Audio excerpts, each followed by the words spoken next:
एक अमीर बुढ़िया की आंखों की रोशनी चली गई। वह एक वैद्य के पास गई और उसे अपना इलाज करने के लिए कहा। मुझे तुमसे क्या मिलेगा? वैद्यराज, मेरे पास बहुत कुछ है, आप चिंता न करें।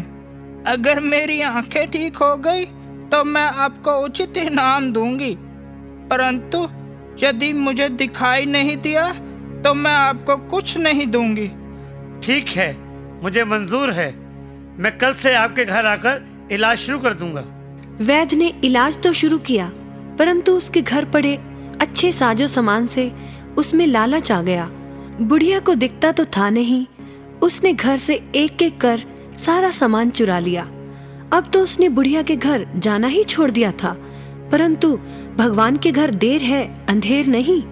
अचानक बुढ़िया की आंखें एक दिन ठीक हो गईं। उसने पिछवाड़े में दबा हुआ धन निकाला और फिर उसी तरह बढ़िया जिंदगी जीने लगी।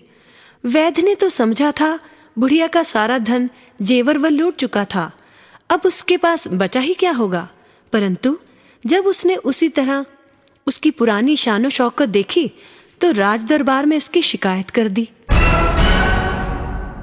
राज दरबार में बुढ़िया ने माना, मैंने कहा था कि मेरी आंखें ठीक हो गई तो मैं वैद्यराज को इनाम दूंगी, परंतु मुझे तो कुछ दिखाई ही नहीं दिया, तो इनाम का।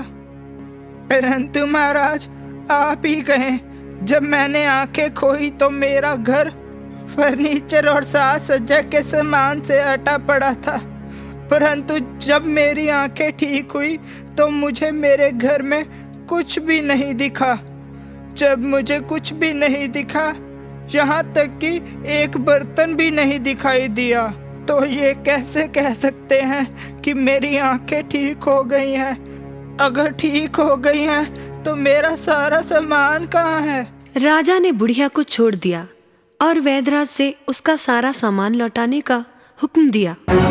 बच्चों, इस कहानी से हमें यही शिक्षा मिलती है, जैसे को तैसा ही मिलना चाहिए।